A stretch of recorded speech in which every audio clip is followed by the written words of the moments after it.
Well, good morning. Here it is. It's Friday, and it's August the 26th, and I hope that you're doing well. Hope that you were able to have a good night's rest, and are ready to get on with this Friday, the end of the week, and on to the weekend.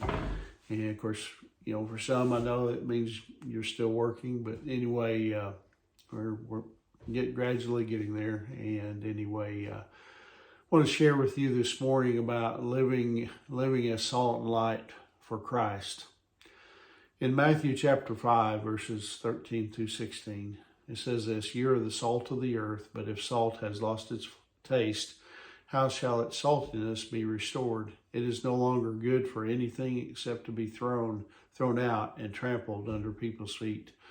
You are the light of the world. A city set on a hill cannot be hidden, nor do people light a lamp and put it under a basket, but on a stand, and it gives light to all in the house. In the same way, let your light shine before others, so that they may see your good works and give glory to your Father who is in heaven." Many years ago, England's leader at the time, Oliver Cromwell, he was looking for silver to feed the economy of Britain. And so he called on some of his leaders, and he called them together, and he said, "Let's put some more silver in circulation to boost the economy." Well, the leaders responded by saying, "Well, sir, the only silver that remains in England is the silver in the statues of the saints, which are in the churches." So Cromwell, he stood up and he said, "Well then, melt down those saints and put them in circulation." You see, that's exactly what needs to happen, to followers of Christ, God's saints today. The church, if you will, the people of the church, because that makes up the church, needs to get into circulation, for our Lord, where God has put each one of us. We need to be the salt and light, that God has called us to be, in a world that's living in darkness. I don't know if you noticed, but our world is getting darker by the day. It's getting more evil. It's getting more, just so many things. So here's a little exercise that I want you to do. Take a pen and a piece of paper and make a list answering the question, "Who am I?" Your list may include husband, wife, son, daughter, worker, boss, volunteer. You get the picture. There's many things that each one of us, what we are, that we represent. And then to the right of each item that you put on your list, write down how you are being salt and light for the Lord in that particular category, in that particular area.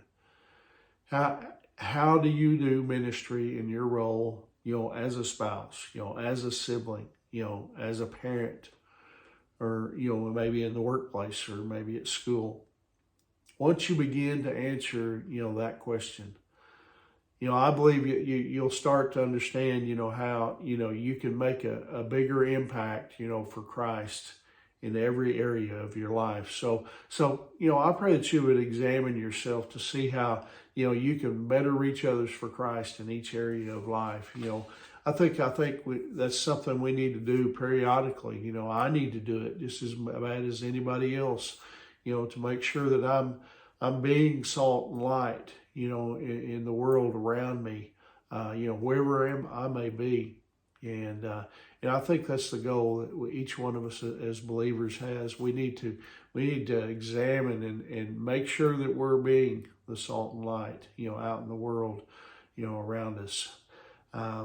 Anyway, I hope this encourages you this morning. I hope you have a great Friday. Hope you have a great weekend. And as always, when I tell you on Friday, if you don't have a place to worship on Sunday morning, and you're close to Hydro, come visit us at Hydro First Baptist Church. We would love the opportunity to serve you and to meet you. And anyway, hope again, hope that you have a great day. I remember Angie and I, we love you guys, and we're praying for you. And Lord willing, I'll see you soon, or hopefully on Monday. God bless you.